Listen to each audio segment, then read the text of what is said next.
It's not enough to say that the media is one-sided and biased. You know that, and that's too easy. It's not even enough to show you, to point out how they were actively working on behalf of the Democrats. They are now openly silencing any story that relates to the allegations that there is a tape that shows us that Joe Biden took a $5 million bribe to affect foreign policy in Ukraine and to benefit his son and himself. They are openly cheering on the notion of jailing Donald Trump in an election cycle for what is essentially a civil matter that somehow got bumped up to a criminal matter, where the statute that the Biden administration is trying him on doesn't actually apply to a sitting or former president, while also openly cheering on the fact that one Democrat after another has gotten away with federal crimes. Now they've moved on to not even covering the former president's speech after being indicted. Heading into this, that he was planning to make these remarks. We are prepared for his pre-fundraiser remarks tonight to again be essentially a Trump campaign speech. Because of that, we do not intend to carry these remarks live. As we have said before in these circumstances, there is a cost to us as a news organization to knowingly broadcast untrue things. We are here to bring you the news. It hurts our ability to do that if we live broadcast what we fully expect in advance to be a litany of lies and false accusations, no matter who says it. What's that, Rachel? You're a news organization? Now MSNBC is straight down the line, unbiased?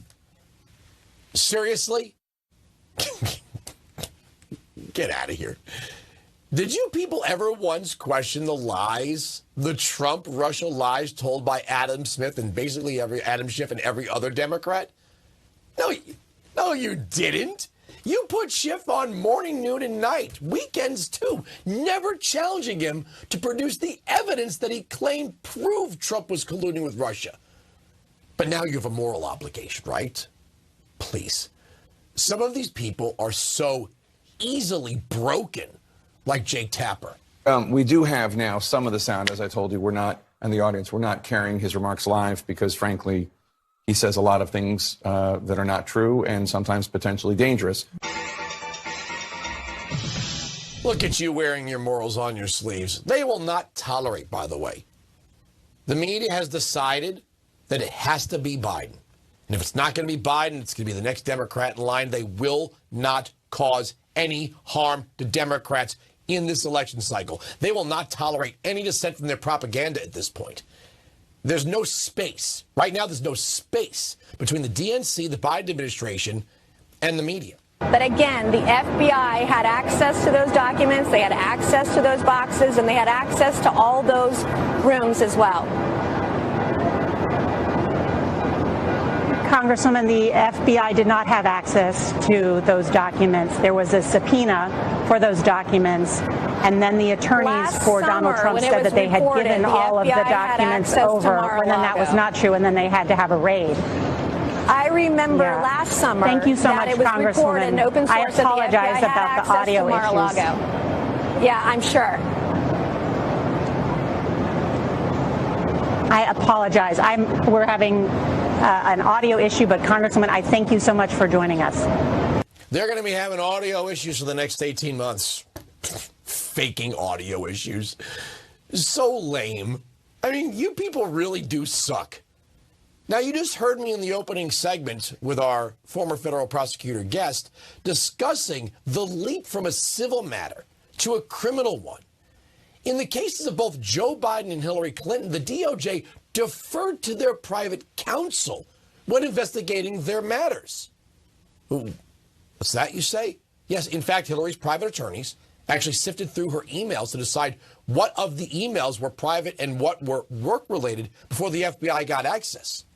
The courts did not allow for a special master, yet that's how the DOJ treated Hillary. Same thing for Biden.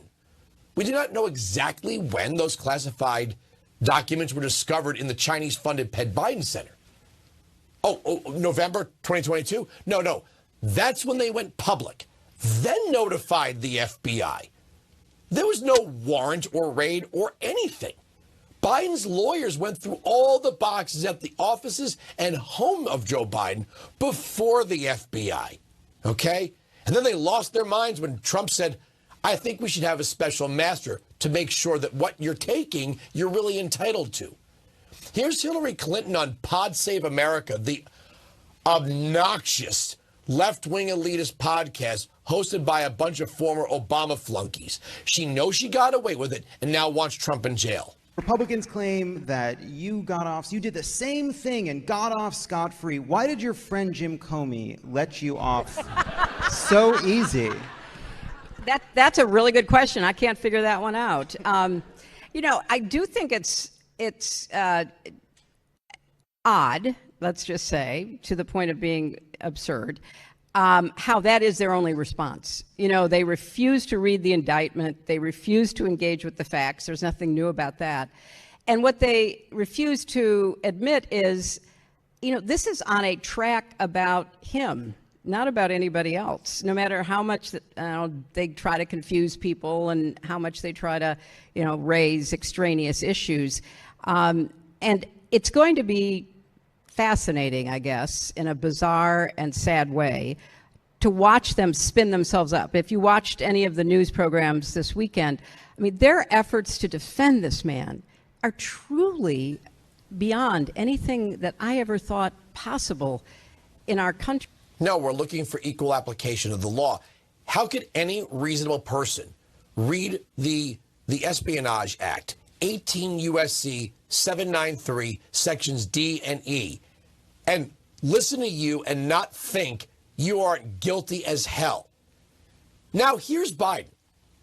Biden says he didn't take a penny from you. He doesn't even want to hear it. No, fingers in the ears. Here he is bragging about what he allegedly had done for that $5 million bribe. I remember going over convincing our team, or others, to convincing us that we should be providing for loan guarantees. And I went over, I guess, the 12th, 13th time to Kyiv, and I was supposed to announce that there was another $1 billion loan guarantee. And I had gotten a commitment from Poroshenko and from Yatsenyuk that they would take action against the state prosecutor, and they didn't. So they said they were walking out to press conference. I said, no, I'm not going to, or we're not going to give you the $1 billion. They said, you have no authority. You're not the president. The president said. I said, call him. I said, I'm telling you, you're not getting the $1 billion. I said, you're not getting the $1 billion. I'm going to be leaving here. And I think it was, 6 hours? I said, I'm leaving in 6 hours. If the prosecutor's not fired, you're not getting the money. Well, son of a bitch. Got fired. And they put in place someone who was solid at the time. The allegation is that the CEO of Burisma paid Joe Biden and Hunter Biden $5 million each for Joe Biden to go in there and withhold that billion until Poroshenko fired Viktor Shokin, the state prosecutor looking into Burisma.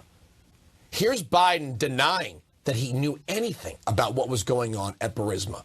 You were the vice president running point on Ukraine. The average Joe hears that and says, that sounds fishy. What's your understanding of what your son was doing for an extraordinary amount of money? I don't know what he was doing. I know he was on the board. I found out he was on the board after he was on the board, and that was it. And there's nobody... Well, you've had a lot of time. Isn't this something you want to get to the bottom of? No, because I trust my son.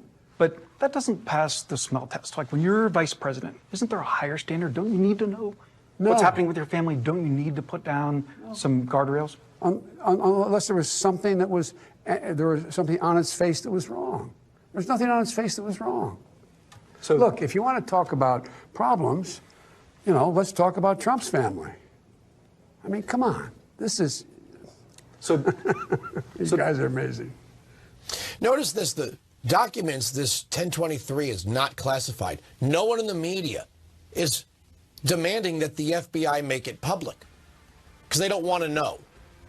They're openly working on behalf of Biden's reelection and attempting to propagandize people into believing Trump needs to go to jail. These people are a joke, and they're weak, and they're broken. And that's my argument.